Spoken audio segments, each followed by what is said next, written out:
I'm Betsy Price, and I'm one half of the Coyote Pottery and Gallery here. And I'm Tom Wirt, and I'm kind of the other half. I do all of the kind of clay work, the throwing, trimming, handles, the wet clay work, and Betsy does the glazing and firing.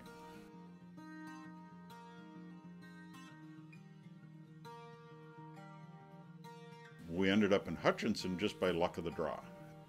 We were both working with Baker Square Restaurants. I was in the marketing, advertising end of things, and Betsy was in Recruiting and training.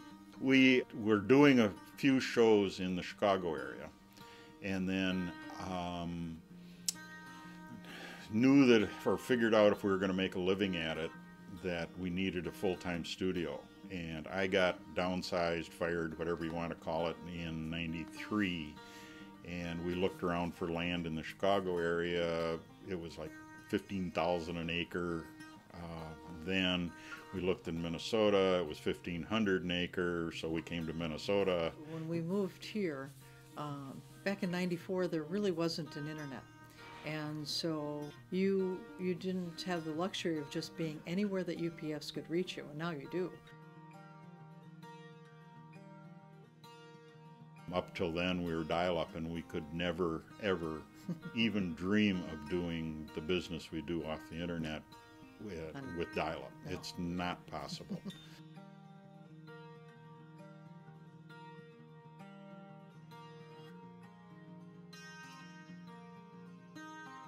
It's one of the fun parts of dealing as we've moved into this foodie market, is because you meet fascinating people, just fascinating, and they're building the story. And always when you're making and selling pots, people are buying partly you, and so they're building that story. So when they have the dinner party and they're using your pot, they can tell their friends where it came from, and put some personality into what they're doing. Key pieces are, there's a pot called a cassole that you use to make cassoulet in. The chicken baker is turned into a foodie pot because we sent one just kind of on a whim to Paula Wolfert, and in her book Mediterranean Clay Pot Cooking a year and a half ago, she actually developed a recipe for the chicken. Vinegar jars for brewing homemade vinegar, which once you've done it, you will never buy another bottle of vinegar in your life. And then a few years ago, we started a line of flameware. It's a different